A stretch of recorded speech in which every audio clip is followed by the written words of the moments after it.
क्या हो अगर मैं कहूं कि दुनिया का सबसे ताकतवर देश रसिया, इंडिया और चाइना जैसे देशों के सामने अगले 10 सालों में घुटने टेकने वाला है।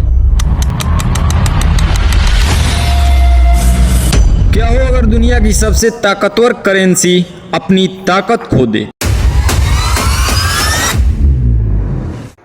तो नमस्कार दोस्तों, यह है मेरा चैनल और इस पर आपको ऐसे ही कंटेंट मिलते रहेंगे। अब अमेरिका को इन ब्रिक्स के देशों से डर क्यों लगता है, चलिए बताता हूँ। और ये डी डॉलराइजेशन का खतरा जो मंडरा रहा है अभी अमेरिका पर, उसका क्या लफड़ा है वो भी अब समझते हैं। अब देखो, पहले का जो ट्रेड होता था वो सोने चांदी और लेन देन से होता था, जिसको बार्टर सिस्टम भी बोला जाता है। अब होता यह था कि नजदीक का जो ट्रेड तो हो जाता था, पर ट्रेड जब दूर का करना होता था तो इसमें डर बना रहता था, क्योंकि हम उतना सोना लेकर दूसरे कॉन्टिनेंट में नहीं जा सकते। उसके लिए एक रसीद निकाला गया, मतलब जिसको सामान देना होता था वो रसीद ले लेता था और बदले में सोने या सोना ले लेता था, बदले में रसीद दे देता था, जिससे दूर का ट्रेड आसान हो गया। अब धीरे धीरे हम उस सोना को बैंक में रखने लगे और बैंक हमको रसीद देने लगा। अब देखो हुआ क्या कि वर्ल्ड वार के दौरान अमेरिका ने कहा कि हमारे बैंक में आप लोग सोना रख दो और बदले में रसीद ले लो, क्योंकि सारे उस समय वर्ल्ड वार के समय बहुत ही स्थिति खराब थी। अब यही स्थिति वर्ल्ड वार 2 के दौरान भी होती है और सभी लोगों का सोना अमेरिका में जमा हो जाता है। और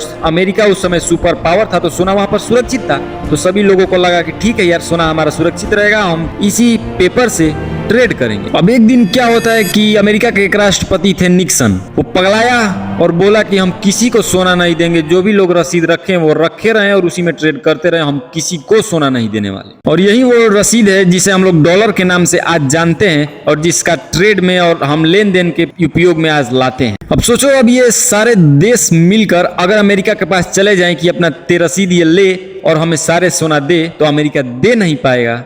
और इसीलिए अमेरिका खुद को जिंदा रखने के लिए, डॉलर को जिंदा रखने के लिए हर वो प्रयास करेगा जो संभव हो। मतलब ये कि उनके खिलाफ जो आवाज उठाएगा वो उनको खत्म कर देगा। सदाम हुसैन आवाज उठाए थे, उनको बर्बाद कर दिया। लीबिया में मोहम्मद गद्दाफी उठाए थे, उनको भी बर्बाद कर दिया। और यही कारण है कि ये ब्रिक्स के 5 देशों ने कहा कि अगर हम 44% जीडीपी को कवर करते हैं तो हम डॉलर में क्यों ट्रेड करें, हमारा खुद का एक करेंसी होगा। और प्रोबेबली 2029 तक ये अपने करेंसी को लॉन्च कर देंगे और डॉलर को धीरे धीरे दुनिया से खत्म कर देंगे। और यही एक बहुत बड़ा डर है जो अमेरिका को अभी सता रहा है और डराए हुए है। और इसीलिए ट्रंप बौखलाए हुए है और अलग अलग तरीके के और अलग अलग कंट्रीज पर बहुत सारे टैरिफ को लगा रहा है। पर मैं बता दूं, ये डी डॉलराइजेशन पर बहुत ही तेजी से वर्क हो रहा है और एटलीस्ट मैंने जैसा कि बताया 2029 तक ये अपने आरएस वाली करेंसी को लॉन्च कर देंगे और फिर जो होने वाला है आप लोग देखेंगे। आई होप आपको ये डी डॉलराइजेशन, अमेरिका का बौखलाना और ये ब्रिक्स का फॉर्मेशन समझ में आया होगा। वीडियो हेल्पफुल लगा हो तो लाइक कर दीजिएगा, दोस्तों के साथ शेयर कर दीजिए और चैनल को सब्सक्राइब जरूर कर दीजिए।